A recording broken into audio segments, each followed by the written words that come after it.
બારડોલીની RNGPIT કોલેજમાં 16મો વાર્ષિક ઇનામ વિતરણ સમારોહ ઉત્કર્ષ 2026 ભવ્ય રીતે ઉજવાયો। નમસ્કાર, voice of Mahisagar news channel પર આપ સૌ દર્શકોનું સ્વાગત છે।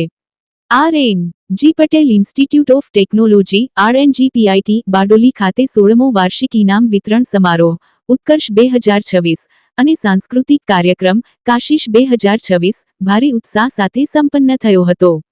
આ પ્રસંગે સંસ્થાના ડાયરેક્ટર ડોક્ટર લતેશ ચૌધરીએ જણાવ્યું હતું કે 2010મી કાર્યરત આ સંસ્થાએ અત્યાર સુધીમાં 21 GTU ગોલ્ડ મેડલ મેળવી શૈક્ષણિક શ્રેષ્ઠતા સાબિત કરી છે, જેમાં ચાલુ વર્ષના 5 ગોલ્ડ મેડલનો પણ સમાવેશ થાય છે।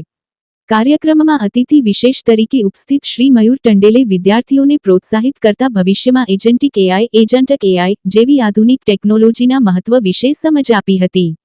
શ્રી ભાવેશભાઈ પટેલ અને શ્રી યોગેશ નાયકે પણ હાજરી આપી વિદ્યાર્થીઓના સર્વાંગી વિકાસને બિરદાવ્યો હતો। SVPESના પ્રમુખ શ્રી બાબુભાઈ પટેલે તેજસ્વી વિદ્યાર્થીઓને ગોલ્ડ મેડલ અને એવોર્ડ આપી સન્માનિત કર્યા હતા। ગુજરાત માછી સમાજના અગ્રણી આગેવાન અને સામાજિક કાર્યકર શ્રી શૈલેષભાઈ ટંડેલે પણ શુભેચ્છાઓ પાઠવી હતી। સમારોહના અંતે કાશીશ 2026 અંતર્ગત વિદ્યાર્થીઓએ વિવિધ રંગારંગ સાંસ્કૃતિક કૃતિઓ રજૂ કરી પ્રેક્ષકોને મંત્રમુગ્ધ કર્યા હતા। આ કાર્યક્રમમાં મેનેજમેન્ટ સભ્યો, અધ્યાપકો અને મોટી સંખ્યામાં વિદ્યાર્થીઓ ઉપસ્થિત રહ્યા હતા। Bureau report, voice of Mahisagar news.